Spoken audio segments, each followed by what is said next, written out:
셀프 추천과 그리고 자신의 임명 과정에서 대통령실에 대변인실에 보도로 알게 되었다는 그 내용과 관련해서 조금 더 목소리를 들어보겠습니다.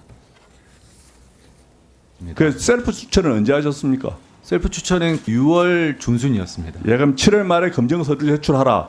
그 검증 서류를 누구한테 어떻게 제출하셨습니까? 메일로 제출을 했습니다. 검증 서류는 메일 받은 사람이 있을 거 아닙니까?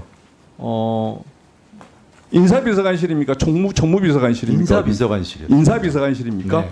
7월 말인데 7월 말에 인사비서관실이 없었다고. 그때는 인사비서관이 임명도 되지 않았을 때인데. 검증을 위한 서류를 언제까지 독촉을 한 연락은 한번 받았습니다. 저에게 몇 가지 사안들을 질의했던 상황이 그러니까 있었습니다. 누구랑 어떻게 통화를 했느냐고요. 그 통한 사람의 성함이나 내용은 소속이나 이런 것들을 알려주지 않았습니다. 보이스피싱 당해도 모르겠네. 자, 지금 임명되는 과정에서도 연락을 받지 못했고 그리고 셀프 추천하고 어떤 서류 같은 것들을 전달하는 과정에 이메일로 전달했는데 그 전달을 해달라고 연락 왔던 사람의 소속과 그리고 이름도 지금 기억하지 못하고 있는 이 상황. 그래서 이제 국민의힘 조승환 의원은 이거 보이스피싱 당해도 모르겠네라는 이런 목소리까지 나올 정도인데 어떻게 보셨습니까? 그게 정말 말이 안 되는데요. 네. 사실 제가 이제 개인적으로 어떤 공공기관에 이제 사회 이사를 하고 있는데 네. 사실 그런 공직도 아니고 사실 어떻게 보면 비상임 이사인데 네. 비상임 이사인 경우에도 인사검증 굉장히 철저하게 합니다. 그 뭐 주변 사람들 지인 뭐 누구누구한테 저기 세평 드릴 테니까 연락처 달라고 그래서 그 지인들한테 연락하고 네. 이런 식으로 다 세평 검증까지 하는데 더군다나 산림청장 같은 경우에 차관급 공직잖아요. 정무직이고. 그렇죠. 그런데 뭐 누구한테 전화한지도 모르겠다. 그리고 본인이 인사발령 난 것을 대통령실 발표를 보고 알았다. 이거는 사실 있을 수가 없는 거죠. 그러니까는 이게 아무래도 인사 과정에 대해서 본인이 아는 사항을 다 말하지 않고 뭔가 숨기려다가 저렇게 좀 상식에 안 맞는 답변을 하는 게 아닌가 싶은 생각이 듭니다. 성시경 부위원님, 저런 답변은 왜 나왔을까요? 그렇죠. 일단 그 통화한 사람 성함이나 내용 알려주지 않았다가 아니라 전 기억하지 못한다가 맞는 것 같고요.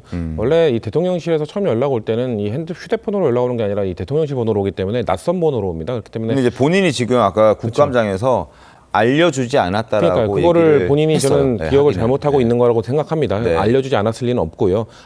왜냐면은 아마 이렇게 검증 서류를 제출하라. 그리고 아까 전에 검증 없이 갑자기 띡 발표된 걸 보고 알았다. 이거는 잘못된 거고요. 네. 그러니까 셀프 추천한 다음에 그런 다음에 7월 말에 검증 서류 내라.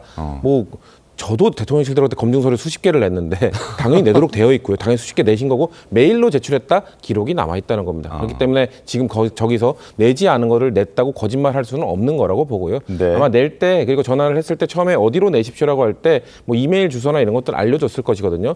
아마 이메일 주소 알려줬을 때 뭐 어디 담당관실 누구 이런 걸 문자로 저도 기억에 안 보내는 걸로 알고 있어요. 그러니까 근데 들었을 때 들었을 겁니다. 그러니까 누구라고 얘기를 했을 건데 전화 통화하면 보통 그런 거는 얘기하잖아요. 얘기하죠. 근데 기본적으로. 뭐 저는 그때 처음 연락 받았을 때 저는 떨려가지고 누군지 기억 못 하는데 아무튼 메일로 보냈기 때문에 흔적은 남아있을 것이다. 그러니까 거짓말은 아닐 것이다라는 말씀을 드리고요. 네. 그렇기 때문에 저는 지금 국민의힘에서는 뭐 이거 뭐 보이스피싱 당해도 모르겠다 이런 식으로 하면서 뭔가 제대로 된 검증이 없었다고 말씀하시는데 저때 그리고 인사비서관이 없지 않았느냐. 당연하죠. 지금 6월 4일 날 대선해가지고 네. 인수위도 없이 출범한 정부 아닙니까? 그러면은 그때 뭐 행정관, 선임 행정관을 다들 어떻게 투입한 다음에 비서관부터는 또 검증을 또 한층 해야 되기 때문에 네. 검증되기 전에 이미 인사비서관실 행정관들은 일을 하고 있었을 겁니다. 그렇기 때문에 아마도 연락한 거는 인사비서관실에 내정되어 있는 행정관 내지는 선임 행정관일 가능성이 매우 높고요. 그렇기 때문에 조승환 의원이 인사비서관도 없었는데 인사비서관실이 없었을 것 아니냐 이 말은 이치에 맞지 않는다는 말씀을 드리고요. 네. 저는 그 상황에서 그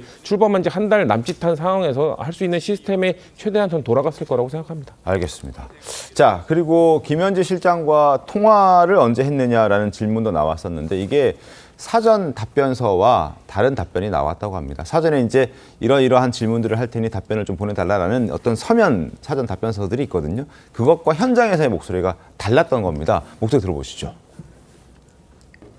최근에 김현지 실장과 만나거나 통화한 적 언제입니까? 최근에 통화한 적은 최근 대선이 끝나고 나서 축하 전화를 여러 군데 하면서 아마 통화한 걸로 제가 기억하고 있습니다. 청장 자, 서면 답변서에서는 어떻게 답변이 되어 있을까요? 보여드리겠습니다.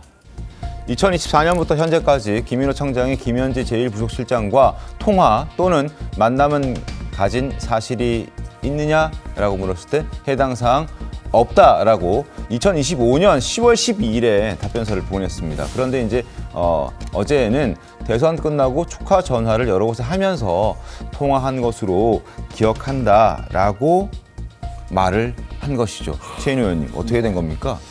뭐 나쁘게 이야기하면 말을 바꿨다라고 할 수도 있는 것이고 네. 뭐 의례적으로 대선 이후에 뭐 여러 명과 통화를 축하 전화를 하다 보니까 네. 그것은 워낙 이제 말 그대로 의례적인 통화였으니까 기억을 또 못할 수도 있겠죠. 그런 측면에서 서면 질의 때는 통화한 적이 없다라고 했다가 이제 정식으로 이제 국감장에 나와서는 있는 그대로 네. 그렇게 의례적으로 통화한 적은 있다라고 한 것이죠. 그래서 굳이 저 부분이 물론 이제 아까 여러 가지 또 셀프 추천 과정이나 이런 부분에서 앞뒤가 조금 정확하지 않는 부분에 대해서도 해명이 필요하지만 네. 저런 부분까지 다 묶어서 네. 김인호 산림청장이 아직 뭐 국감이 진행 중이니까 종감 때라든지 딱 그 전에라도 정확하게 있는 그대로의 정확한 해명문을 한 네. 번 더 발표할 필요는 있어 보입니다.